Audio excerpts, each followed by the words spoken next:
Hello बच्चों, कैसे हैं आप सब। होप कि केमिस्ट्री की अच्छी तैयारी हो चुकी होगी आप लोग को। कल आप लोग का केमिस्ट्री का पेपर है। देखिए, इस तरह से बोर्ड का पेपर आपका होगा केमिस्ट्री का।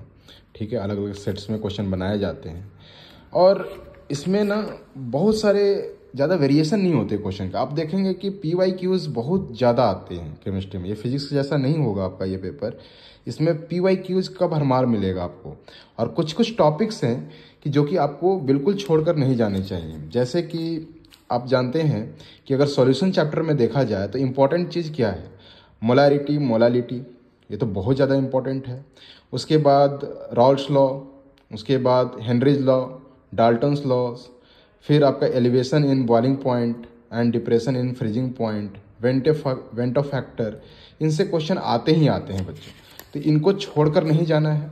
फिर आते हैं इलेक्ट्रोकेमिस्ट्री में। तो इलेक्ट्रोकेमिस्ट्री में आप मोलर कंडक्टिविटी हो गया, कोलरॉच लॉ हो गया, बहुत ज़्यादा इंपॉर्टेंट है। वोल्टाइक सेल है, डेनियल सेल है, ये सब जरूरी से क्वेश्चन आते हैं। ठीक है, ये सब क्वेश्चन मिस ही नहीं होता, ये आते ही आते हैं क्वेश्चन।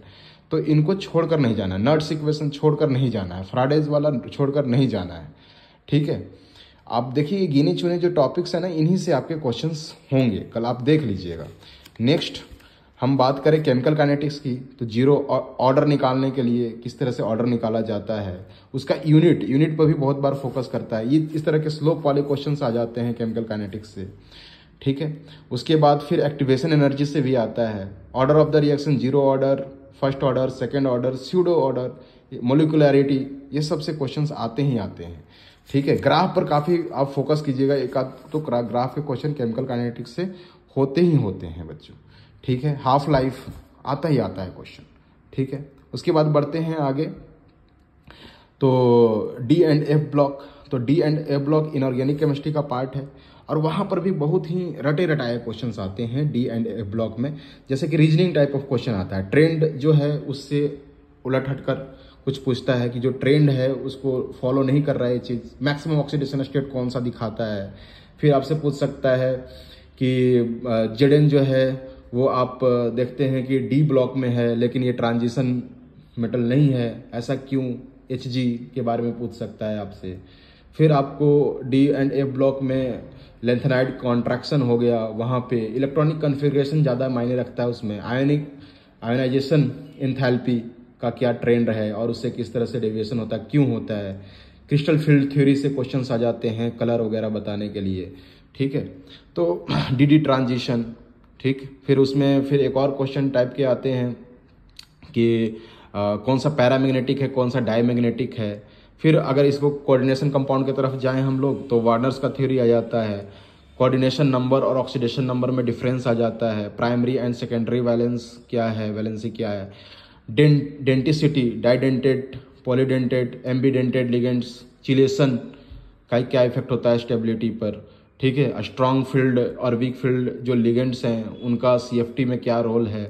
ठीक है, तो ऐसे तमाम तरह के यहाँ पर भी क्वेश्चन आ जाते हैं। एनर्जी लेवल से क्वेश्चन आ जाता है, T2G लेवल, EG लेवल। ठीक है, तो ये ऑक्टाहेड्रल एंड टेट्राहेड्रल का, इसको बहुत मतलब कि आप देखेंगे कि ऐसे क्वेश्चन आपसे मिस ही नहीं होने चाहिए। उसके नोमेनक्लेचर आ जाता है कोऑर्डिनेशन कंपाउंड से, जो कॉम्प्लेक्स आपको दिए रहेंगे तो वहाँ पर आपको आ जाएगा कि उसका IUPAC नेमिंग। जैसे कि यहाँ पर देखो ज्योमेट्रिकल आइसोमर से पूछ दिया है ये क्वेश्चन, तो आते ही आते हैं बच्चों। ठीक है, उसके बाद हम लोग बढ़ते हैं ऑर्गेनिक की तरफ। तो ऑर्गेनिक केमिस्ट्री में कुछ नेम्ड रिएक्शन है जो कि आपको बिल्कुल रट के जाना चाहिए। शुरुआत करते हैं बहुत इंपॉर्टेंट रिएक्शन से और टेस्ट कुछ कुछ हैं, जैसे कि फेलिंग टेस्ट है, फिर टॉलेंस टेस्ट है, आयोडोफॉर्म टेस्ट है। ठीक है, फिर एक और टेस्ट आता है लुकास टेस्ट है जो अल्कोहल को डिफ्रेंशिएट करने के लिए। फिर आता है क्वेश्चंस कि एल्डोल है ना, और क्रॉस एल्डोल। ठीक है, क्लेम्सन, ठीक है, जेलेंस्की। ठीक, इस तरह के क्वेश्चन आते हैं। फिर आपके इथार्ड रिएक्शन हो गया, रोजनमर्ड रिएक्शन हो गया, कॉब्स रिएक्शन हो गया, सैलिसाइलिक एसिड वाला हो गया, एसिटाइलेशन हो गया। ठीक है, तो ये सब क्वेश्चन बिल्कुल मिस करके नहीं जाना है बच्चों, ये सब आएंगे ही आएंगे आपके क्वेश्चन पेपर में। आप देखना कि ये बिल्कुल छपे हुए मिलेंगे, जितने मैंने आपको टॉपिक बताए हैं इससे क्वेश्चन इधर उधर नहीं जाने वाला। ये टॉपिक अच्छे से प्रिपेयर कर लो आप लोग।